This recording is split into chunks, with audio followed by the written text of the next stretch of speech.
প্রজন্ম থেকে প্রজন্ম নানামুখী আন্দোলন, রক্তপেয়ী সংগ্রাম এবং লক্ষ লক্ষ জীবনের আত্মত্যাগের বিনিময়ে আমরা আবার নতুন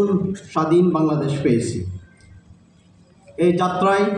শহীদ তিতিময়, ফরায়েজি, নেতাজি সুভাষ, শেরেবাংলা একে ফজলুল হকদের মতো নেতাদের ব্রিটিশ বিরোধী আন্দোলন, তার ফলস্বরূপ 47-এর অপূর্ণ স্বাধীনতা, 52-এর ভাষা আন্দোলন, 62-এর শিক্ষা আন্দোলন, 71-এর মহান মুক্তিযুদ্ধ, 7ই নভেম্বরের সিপাহী জনতার বিপ্লব, 90-এর স্বৈরাচার বিরোধী আন্দোলন এবং সর্বশেষ জুলাই আগস্টের বিপ্লব, যার মধ্যে আমরা দীর্ঘ 16 বছরের ফ্যাসিবাদের পতন ঘটিয়ে একটা নতুন বাংলাদেশের স্বপ্ন দেখছি।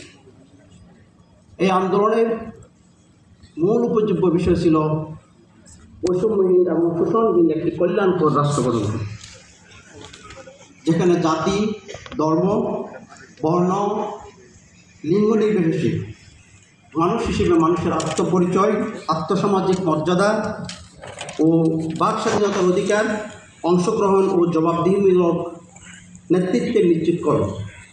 এই দীর্ঘ সময়ের সংগ্রামের সকল শহীদ, আহত, পঙ্গুত্ব বহনকারী এবং সর্বোপরি সকল সংগ্রামী বীর ও কতিপয় যোদ্ধাদের বিনম্র সাথে শ্রদ্ধা করছি। আমরা যদি জুলাই বিপ্লবের কথা চিন্তা করি, যেখানে নিষ্পাপ শিশু, ঠকভাবে যুবক, যুবতী, মুটে মজুর, এমনকি বৃদ্ধরা অকাতরে জীবন বিলিয়ে দিয়েছেন, পাষণ্ড হত্যাকারীরা প্রকাশ্যে সাক্ষ্য দিচ্ছে